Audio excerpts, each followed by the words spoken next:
Pwede mong ibenta yung negosyo sa taong passionate sa coffee shop. If you know your value and the value of your work, tataasan mo talaga presyo mo.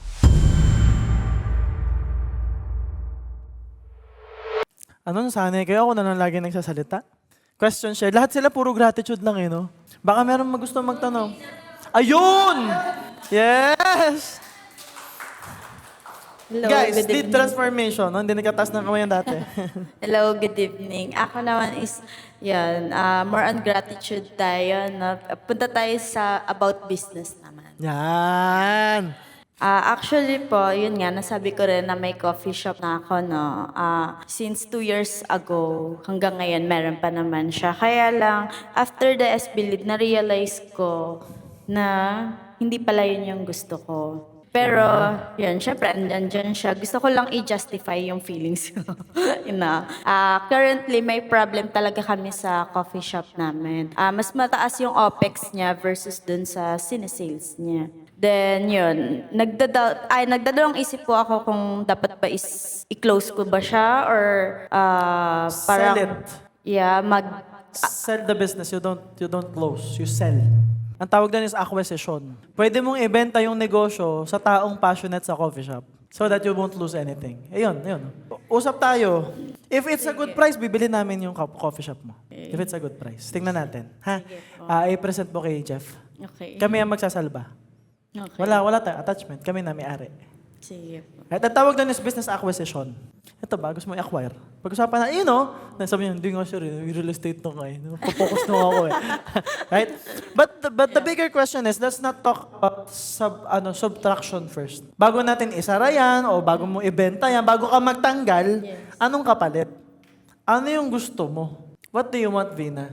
Yung perfume po talaga. Yung perfume. Yes. So you have a perfume business. Yes. Okay. Gumagawa po ako kasi ng perfume. Ikaw din ang gumagawa? Yes po. You have a gawaan? Yes, meron din. Oh, Hindi, meron akong maliit na office din. Na Yeah, din hindi ako naman kailangan malaki sa pabango eh. Yes po. Oo. Yan. May sarili akong space para gumagawa ng perfume. Okay, ano price range ng perfume mo? Around 240 to 250 siya per 50 ml. 240 to 250? Yeah. 50 price range, okay. Yung naisip ko mas mag-focus ako since parang doon ko na-feel talaga yung passion ko. Yeah, that's good. Yes. That's good. Lalo ngayon, no? Perfume is the new meta in the Philippines. Uso siya. Dati walang nagpapabango dito. Ngayon, usong-uso na. Right? May nagbabuy and sell nga eh, kahit second hand eh, yung gamit na. May bumibili po. Malaki po market ng perfume. Kaya lang, ang alam kong market, yung medyo high-end. Kasi ang perfume, maraming klase. Educate ko kayo ng konti, baka makatulong sa'yo. So, meron tayong mga low-ticket perfume. So, ito yung mga, merong sariling, may gawa, na sarili mong scent, gumawa ka, pinangalanan mo siya, nagustuhan ng tao. Meron din low-ticket na tinatawag na dupe, no? So, ito yung mga tinatawag na inspired by Lacoste Red, Lacoste White, inspired by Versace Eros, and stuff like that. Pero meron kasing mga nagtuturo kung paano gagawin kasi may formula naman yan. So, hindi lang same performance, pero kaamoy. That's what we call the dupe. Ngayon, yung high ticket niyan, nag-range yan sa presyo ng oil. So, may mga mahal na oils eh. So, yung oils, doon nakadepende yung projection. Tapos minsan, pag napasobra ka naman sa oil, nagmamantsa sa damit. So, kailangan alam mo yung balance at quality ng oils mo. Alright? Tapos mahal din kasi yung mga oud and stuff like that. So, meron tayong mid ticket. Ito yung mga nagpa-price range ka na ng 1,000. Right? Meron tayong medyo high ticket na. Ang high ticket, ito na yung mga 2,500 to 5,000. So, ito, may mga dupe din to, pero meron tayong tinatawag na niche. Meron tayong tinatawag dito na designers.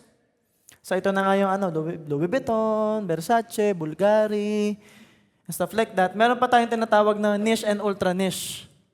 So ang binibili ko, itong dalawa lang, niche and ultra niche. Okay, ang niche brand, ito yung mga MFK, yung Baccarat Rouge, Creed, Aventus, mga Creed. Ano pa yung mga brand? Clive Christian, Roja, yun yung mga medyo high-end. Saka ultra niche na siya. So, ang lawak ng market. Kasi lahat yan may bumibili. So, ang recommendation ko sa mga nagpapabango o nagbebenta, di ba may 250? You can always try this and this. Ang pinakamadali dyan, gawa ka ng limited editions. Try lang kung mabebenta. Kasi the reality is, mas madaling kausap tong mga to kaysa dito. So ito yung mass market mo. Pero meron kang ready dito. Malay mo, ito yung market mo. Malay mo lang. We don't know yet. Right? And the idea is, if you know your value and the value of your work, tataasan mo talaga presyo mo.